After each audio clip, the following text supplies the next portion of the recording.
계속해서 잠언 말씀을 살펴보고 있습니다. 오늘은 잠언 14장 1절부터 15절까지의 말씀을 본문으로 성공적인 인생 계획을 위하여라는 제목으로 하나님의 은혜의 말씀 함께 나누고 기도의 제목으로 삼고자 합니다. 성공적인 인생 계획을 위하여 혹은 성공적인 인생의 로드맵을 위하여라고 제목을 붙여봐도 좋을 것 같습니다. 우리 인간이 살아가는 생애, 한 인생은 단거리 경주가 아니라 마라톤에 비유할 수 있을 것 같습니다. 혹은 기나긴 항해에 비유해도 좋을 것 같습니다. 마라톤에 출전하는 마라톤 선수는 처음 출발부터 전력을 다해 질주하지 않습니다. 마라톤 선수는 미리 코스를 충분히 익혀두고 거기에 맞춰서 학습하고 공부하고 연습하고 훈련하면서 자기의 컨디션을 끌어올리는 법입니다. 또 사전에 그렇게 치밀한 준비와 계획을 세움에도 불구하고 마라톤 당일날 컨디션을 위해서 최선을 다해서 노력을 하고 애를 써야 하는 것이지요. 또 기나긴 항해를 떠나는 배도 마찬가지입니다. 목적지를 분명히 하지 않으면, 목적지를 정하지 않고 항해하면 우발적인 상황을 만날 때에 좌초할 위험이 높고요. 또 경우에 따라서는 배가 파선해서 큰 위험을 만나기도 합니다. 그래서 배는 항상 출항하기 전에 먼저 어떤 뱃길로 어느 항로로 운행할지, 또 언제 어느 항구에 중간 보급을 위한 기항을 할지 철저하고 구체적인 계획을 세웁니다. 방금 전에 마라톤 또 기나긴 항해를 떠나는 배에 우리 인생을 비유했는데요. 우리 인생이 마라톤 길과 같다면 혹은 기나긴 항해와 같다면 이같이 철저하고도 치밀한 그리고도 분명하고 구체적인 계획이 필요합니다. 우리 인생을 위한 최고의 계획은 무엇일까요? 우리 인생이 성공적인 완주를 하기 위해서 해야 될 계획은 무엇일까요? 오늘 본문을 통해서 세 가지 정도로 함께 살펴보기를 원하는데, 우리 인생의 최고의 계획은 무엇이 중요한지 분별하며 하나님의 성품인 정직을 구비하고 또 하나님의 성품인 겸손함을 유지하는 것이라고 생각합니다. 먼저 첫째로 무엇이 중요한지 분별하는 분별력을 달라고 기도하면 좋겠습니다. 하나님, 우리에게 무엇이 소중한지, 무엇이 더 큰지 분별할 수 있는 분별력을 주옵소서. 그런 기도의 제목을 가지면 좋겠습니다. 누구나 좋은 인생 살기를 원합니다. 하지만 자기가 원하는 대로 사는 사람보다 그렇게 살지 못하는 사람이 훨씬 더 많은 것 같습니다. 마라톤 선수가 아무리 코스를 미리 사전에 익혀두고 충분히 훈련하고 연습을 하더라도 당일 컨디션이 엉망이 되면 그 일을 그르칠 수밖에 없는 것이지요. 항해하는 배가 아무리 미리 뱃길을 정하고 항로를 정하고 중간 기착지를 정하고 목적지까지 간다 하더라도 예상치 못했던 조류나 날씨의 영향을 받을 수도 있는 것이지요. 그와 같이 우리 인생도 철저하게 계획을 세우고 그 계획대로 진행하여도 항상 변수가 숨어있기 마련입니다. 그러다 보니까 우리에게 반드시 필요한 갖춰야 될 조건들이 있는데, 그것은 바로 우리가 우리의 인생을 살아감에 있어서 무엇이 더 소중한지, 무엇이 더 큰 것인지 분별할 수 있는 분별의 지혜가 필요합니다. 우리 인생의 계획을 가지고 있다면 그 계획을 실천하고 실현하기 위해서 지혜가 필요합니다. 일이 뜻대로 되지 않아서 인생의 계획대로 살지 못하는 경우도 있지만 그 일에 대한 계획 자체를 구체적으로 세우지 않아서 실행하지 못하는 경우도 있습니다. 오늘 본문 4절을 보시면 소가 없으면 구유는 깨끗하려니와 소의 힘으로 얻는 것이 많으니라 이렇게 말씀하고 있는데요. 조금 깨끗한 구유를 가지려고 소를 안 키운다는 것은 미련한 행동인 것이지요. 소를 키워보신 분이라면 이 소를 먹이는 구유가 얼마나 지저분하고 더러운지 잘 아실 것입니다. 군대에 있을 때 1년에 한 번 정도 대민지원을 여름철에 나가곤 했었는데요. 대민지원을 나가면 많은 일들을 하긴 하지만 또 소가 있는 이제 외양간 소를 키우는 이제 우사에 가서 일을 돕기도 했었는데요. 정말로 지저분하고 더럽고요. 그래서 항상 매일 치워주지 않으면 금방 또 더러워지는 게 소의 구유였습니다. 여러분, 농사 짓는 사람이 이 구유 씻는 일이 참 힘들고 어렵고 불편하다고 해서 그 구유를 치워버리기 위해서 한 농부가 그게 귀찮아서 소를 팔아버렸다고 쳐봅시다. 어떻게 될까요? 더 이상 더러운 구유를 씻는 일은 하지 않아도 되겠지만 소가 없으니까 더 이상 농사를 지을 수가 없는 것이지요. 소 때문에, 소를 키우기 위해서 해야 되는 애쓰는 수고가 싫다고 해서, 그게 어렵다고 해서 소를 키우지 않으면 농사 짓는 사람이 농사의 결과를 효과적으로 얻지 못하는 결과로 이어집니다. 무엇이 더 크고 무엇이 더 중요한지 잘 분별해야 하는 것이지요. 주변 사람들이 다 소를 버린다고 해서 나도 덩달아 소를 버리는 미련한 짓을 하고 있지 않은지 돌아보면 좋겠습니다. 알고 보니까 다른 사람들이 소를 팔아버리고 그렇게 없앴던 이유는 경운기를 샀기 때문이고 농기계를 샀기 때문인데, 자기는 밑도 끝도 없이 그런 계획 없이 주변 사람들이 다 소를 팔아버리니까 자기도 소를 팔아버리고, 자기가 농기계를 살 돈이 없으면 어떻게 되는 것일까요? 이런 어리석음을 범하지 않아야 합니다. 주변에 어리석은 이들이 많으면 많을수록 바른 충고를 듣기가 어렵습니다. 오늘 본문 7절과 8절을 보십시오.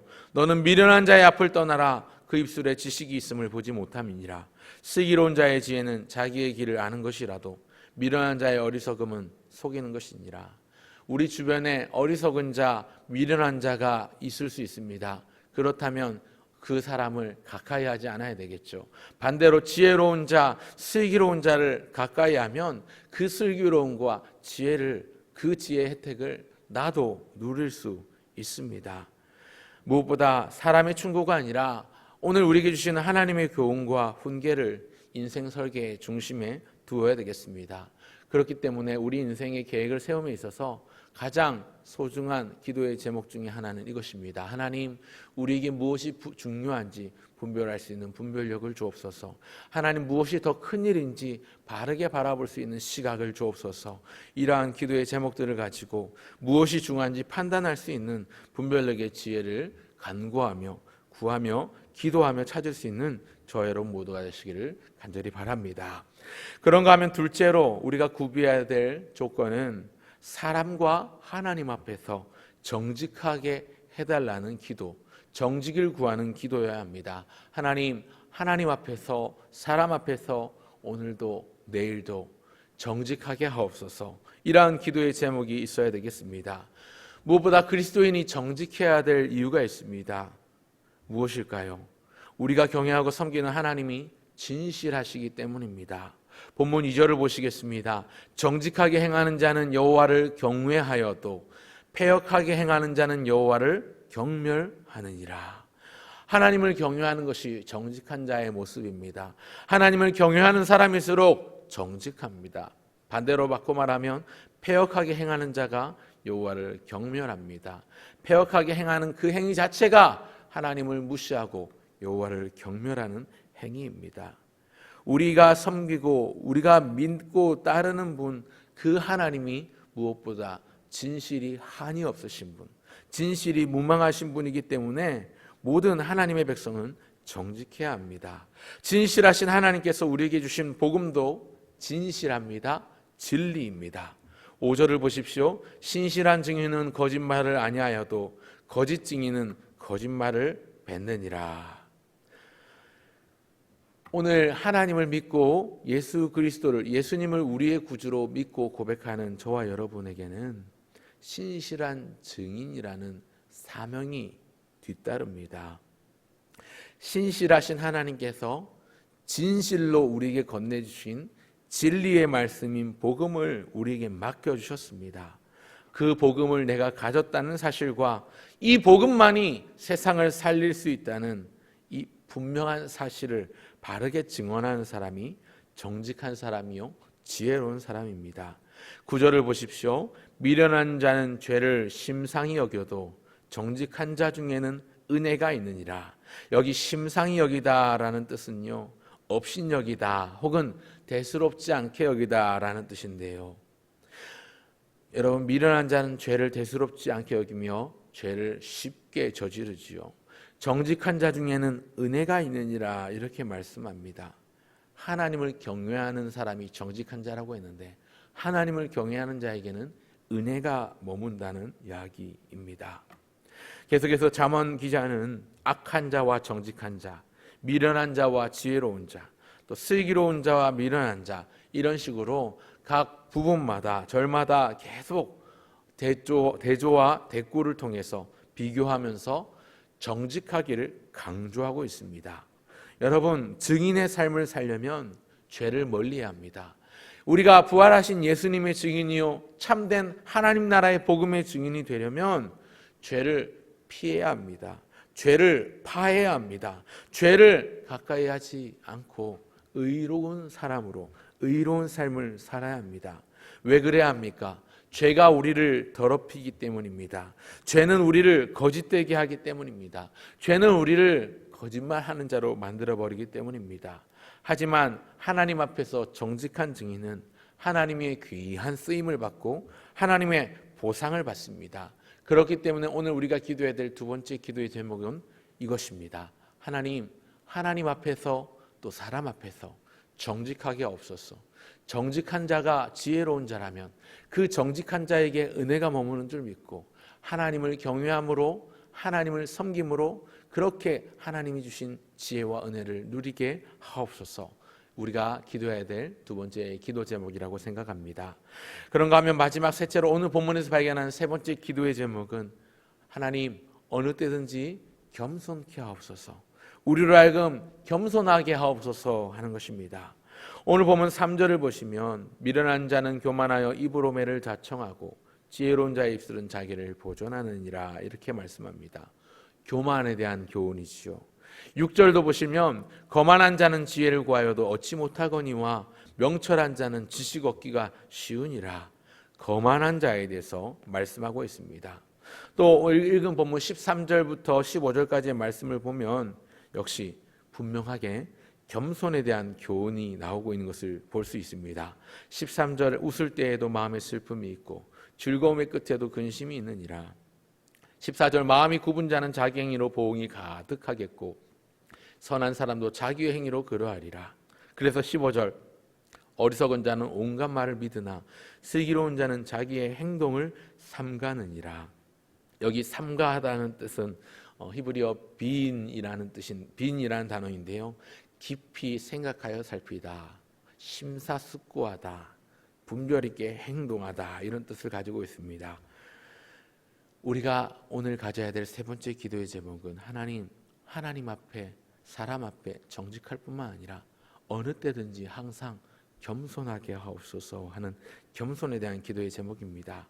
우리가 겸손해야 될 이유는 너무나도 많습니다.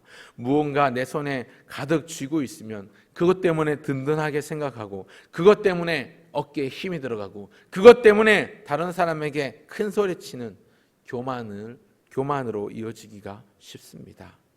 그러나 거만한 마음으로는 지혜를 얻을 수가 없습니다. 이미 내 손에 무언가 잔뜩 쥐어지고 있다면 지혜를 손에 잡을 수 없는 것이지요. 하나님의 지혜를 손에 넣기 위해선 내가 잔뜩 손에 움켜쥐고 있는 것을 놓아야 합니다.